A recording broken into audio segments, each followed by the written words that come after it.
നമുക്ക് വേദയുടെയും വിക്രത്തിന്റെയും നാളത്തെ നല്ലൊരു വിശേഷം കേട്ടാലോ? അതിനുമുമ്പ് ഒരു കാര്യം പറഞ്ഞോട്ടെ. നമ്മുടെ ഈ ചാനലിനകത്ത് പുതിയ കഥയായ നിധിയുടെ, സുഭാഷിന്റെ, സുധീഷിന്റെ ഒക്കെ വിശേഷങ്ങൾ അപ്ലോഡ് ചെയ്യുന്നുണ്ട് കേട്ടോ. അപ്പൊ ഇത് ഇന്നലെ മുതലേ ചാനലിനകത്ത് അപ്ലോഡ് ചെയ്യാൻ തുടങ്ങിയിട്ടുണ്ട്.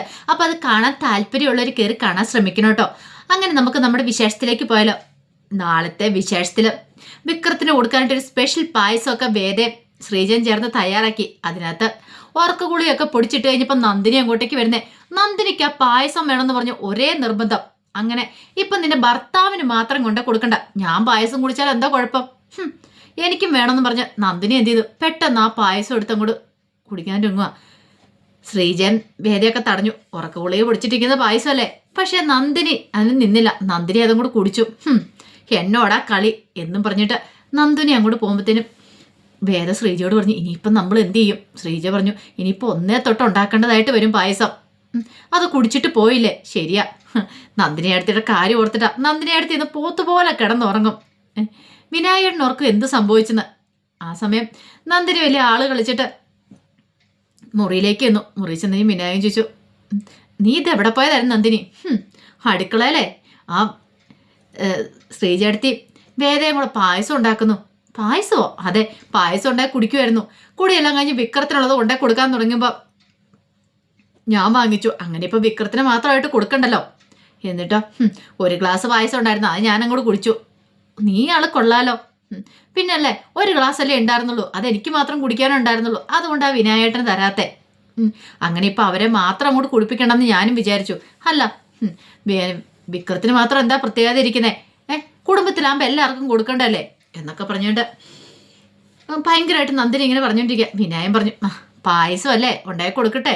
പിന്നെ ഞാൻ ഇതിനെക്കുറിച്ച് ചോദിച്ചപ്പോൾ എന്നോട് പറയാം, വിനായേട്ടന് വേണമെങ്കിൽ ഞാൻ ഉണ്ടാക്കി തരാനായിട്ട്. പിന്നെ ഞാൻ ഈ പാതിരാത്രിക്ക് പായസം ഉണ്ടാക്കാൻ പോവില്ലേ?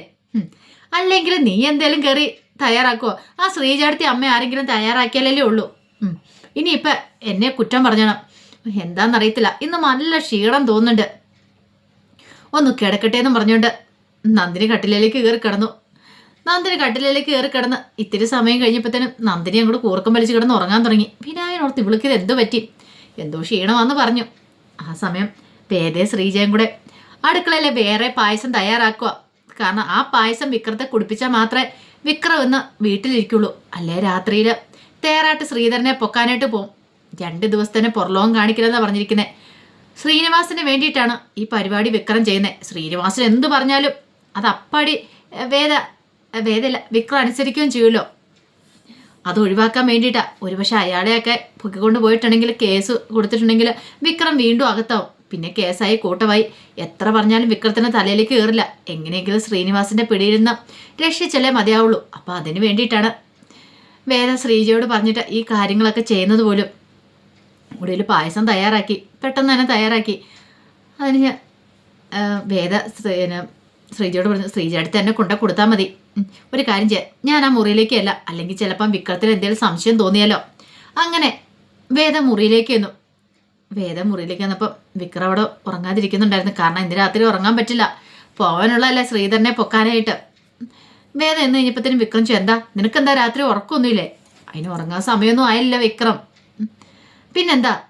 അപ്പോഴേക്കാണ് ശ്രീജ അങ്ങോട്ടേക്ക് വരുന്നത്. ദേ വിക്രം, പായസം. പായസം ഇന്നെന്താ ശ്രീജ അടുത്തി? അല്ല, ഇന്നെനിക്ക് പായസം വെക്കണമെന്ന് തോന്നി, അപ്പം ഞാൻ വെറുതെ തയ്യാറാക്കിയതാ, ഞങ്ങളൊക്കെ കുടിച്ചു. പിന്നെ വിക്രത്തിന് തന്നില്ല, അതെ ഇപ്പം ഞാൻ കൊണ്ടുവന്നേ. ഓ, എനിക്കിപ്പോൾ പായസം വേണ്ടിയിരുന്നില്ല. അങ്ങനെ പറയരുത് വിക്രം, ഞാൻ കൊണ്ടുവന്നല്ലേ എന്ന് പറഞ്ഞു. വിക്രം അത് മേടിച്ച് ഇത്തിരി കുടിച്ചിട്ടുണ്ട്. ഞാൻ സൂപ്പർ, നല്ല രുചിയുണ്ടെന്ന് പറയാണ്. ആ സമയം പേടിയോട് കൂടിയിട്ട് ശ്രീജ വേദയൊന്ന് നോക്കി. വേദ കണ്ണടച്ച് കാണിച്ചു. കുഴപ്പമില്ല, ഇതൊന്നും സാരമില്ല, ഇതൊക്കെ താൻ എത്ര കണ്ടേക്കുന്നു എന്നൊരു ചിന്തയായിരുന്നു. അതിൻ്റെ അകത്ത് ഉറക്കഗുളിയെ പൊടിച്ചിട്ടുണ്ടെന്നുള്ള കാര്യമൊന്നും വിക്രത്തിന് അറിയില്ലായിരുന്നു. അങ്ങനെ കുടിച്ചു കഴിഞ്ഞ് ഗ്ലാസ് ശ്രീജയുടെ കയ്യിലേക്ക് കൊടുത്തു. ശ്രീജ ഗ്ലാസ്സുമായിട്ട് വേദയൊന്ന് നോക്കിയിട്ട് അങ്ങോട്ട് ഇറങ്ങിപ്പോയി. ആ സമയത്ത് വിക്രത്തോട് ചോദിച്ചു, അല്ല വിക്രം എന്താ കിടക്കാത്തെ? എനിക്ക് രാത്രി കുറച്ച് പണിയുണ്ട്. എനിക്ക് മനസ്സിലായി എന്താ പണിയെന്ന്. ആ ശ്രീനിവാസന് വേണ്ടി ഇനിയും കുണ്ടാപ്പണിക്ക് പോകാനായിട്ടായിരിക്കുമല്ലേ? ഇത് വേദ, നീ അനാവശ്യമായിട്ടുള്ള കാര്യത്തിൽ ഇടപെടണ്ട, എനിക്കറിയാം. ഇന്ന് ആരെയോ പൊക്കാൻ തീരുമാനിച്ചിട്ടുണ്ട്, അപ്പം അതിന് വേണ്ടിയിട്ടല്ലേ കാത്തുകെട്ടി ഇരിക്കുന്നേ. ആയിക്കോട്ടെ, ഞാനൊന്നും പറയുന്നില്ല. ഇനിയിപ്പം ഞാൻ എന്തേലും പറഞ്ഞിട്ടുണ്ടെങ്കിൽ അതായിരിക്കും അടുത്ത പ്രശ്നം. വെറുതെ എന്തിനാ നമ്മൾ തമ്മിൽ പ്രശ്നം ഉണ്ടാക്കുന്നേ? വിക്രത്തിന് നന്നാവാനായിട്ട് ഇനി അവസരമുണ്ട്. വിക്രത്തിന് ജീവിതം കൊണ്ടേ നശിപ്പിച്ച് കളയരുത്. നമ്മൾ ഉദ്ദേശിക്കുന്ന പോലെ ഒന്നുമല്ല ഓരോ മനുഷ്യരും നമ്മുടെ കൂടെ നിന്ന് ചതിക്കും. പക്ഷെ വിക്രത്തിന് മനസ്സിലാകുന്നില്ല. ശ്രീനിവാസനാണ് ഇതിൻ്റെയൊക്കെ പിന്നിൽ എന്നുള്ള കാര്യം വിക്രത്തിന് അറിയില്ല. ആ മയക്കുമരുന്ന് കേസിൽ അന്ന് വിക്രം പെടാൻ പോലും കാരണം ശ്രീനിവാസനാണ്. പക്ഷെ അത് വേദ കണ്ടുപിടിച്ചു. വിക്രത്തിന് അത് ഇപ്പോഴും മനസ്സിലായിട്ടില്ല. പിന്നീട് വേദ എന്തോ പതുക്കെ മുറിയിന്ന് പുറത്തിറങ്ങി നോക്കി. അപ്പോഴേക്കും വിക്രത്തിനാണ് ഉറക്കം വരുന്നുണ്ട്. എന്താണെന്നറിയില്ല, ഇന്ന് നല്ല ഉറക്കം വരുന്നുണ്ട്. വിക്രം വായക്കോട്ടൊക്കെ വിട്ടിട്ട് കട്ടിലേക്ക് കയറി കിടന്നു. 5 മിനിറ്റ് കിടന്നു മയങ്ങാം, അതിനുശേഷം പോകാം എന്ന് വിചാരിച്ചങ്ങോട്ട് കിടന്നു. വേദയ്ക്ക് സന്തോഷമായി. ആ സമയത്ത് ശ്രീജ മുറിയിലേക്ക് വന്നു. ശ്രീജ മുറിയിലേക്ക് വന്നു കഴിഞ്ഞപ്പം വിശ്വം ചോദിച്ചു, അല്ല നീ ഇതെവിടെയായിരുന്നു? അത് പിന്നെ അല്ല എന്ത് പറ്റി, നിന്റെ മുഖമൊക്കെ വല്ലായിരിക്കുന്നേ? അതെ, ഒരു പ്രശ്നമുണ്ട് വിശ്വേട്ടാ, നീ കാര്യം എന്താണെന്ന് വെച്ചാൽ പറ. അതിനുശേഷം വേദ പറഞ്ഞ കാര്യങ്ങൾ പറയണം. തയ്യാറായിട്ട് ശ്രീധരനെ കടത്തിക്കൊണ്ട് പോകാൻ തീരുമാനിച്ചൊക്കെ എല്ലാം കേട്ട് കഴിഞ്ഞപ്പോൾ വിശ്വം പറഞ്ഞു, ദൈവമേ അവനിത് എന്തോ ഭാവിച്ചാ? അത് വിശ്വേട്ടാ, അതിന് ഞങ്ങൾ രണ്ടും കൂടെ ചേർന്നൊരു പണി കൊടുത്തു. പണിയോ? അതെ, വിക്രത്തിന് പായസം കൊണ്ട് കൊടുത്തു. അതിനകത്ത് ഉറക്കഗുളിക പൊടിച്ചിട്ട് കൊടുത്തു. ഉറക്കഗുളിയോ? അതെ, ഇന്നൊരു ദിവസം വിക്രം പുറത്തു പോയില്ലോ. എൻ്റെ ശ്രീജ, നീ ഇതെന്ത് വിഡിതരെ കാണിച്ചേ? അവനെങ്ങാനും ഇത് അറിഞ്ഞു കഴിഞ്ഞിട്ടുണ്ടെങ്കിൽ വേദയെ വെറുതെ വിടുമെന്ന് തോന്നുന്നുണ്ടോ? നീയും കൂടെ ഇതിനകത്ത് ഉൾപ്പെട്ടിട്ടുണ്ടെന്ന് അറിഞ്ഞാൽ അവന് സഹിക്കാൻ പറ്റുന്നതിൽ അപ്പുറമായിരിക്കും. പിന്നെ എന്താ ചെയ്യുന്നേ? വേദ പറഞ്ഞ് എനിക്ക് അനുസരിക്കാതിരിക്കാൻ പറ്റില്ല. വിശ്വനെ രക്ഷിക്കാനായിട്ട് അവൾ എത്രമാത്രം കഷ്ടപ്പെട്ടെന്ന് എനിക്കറിയാം. അതൊക്കെ കാര്യം ശരി തന്നെ. അതെ വിശ്വേട്ടാ, അവനെ രക്ഷിക്കണം നമ്മുടെയും കൂടെ കടമയല്ലേ? അവനിങ്ങനെ ഒരു പ്രവൃത്തി ചെയ്തിട്ടുണ്ടെങ്കിൽ നാളെ അതിൻ്റെ പേരിലായിരിക്കും പ്രശ്നങ്ങളൊക്കെ ഉണ്ടാകാൻ പോകുന്നത്.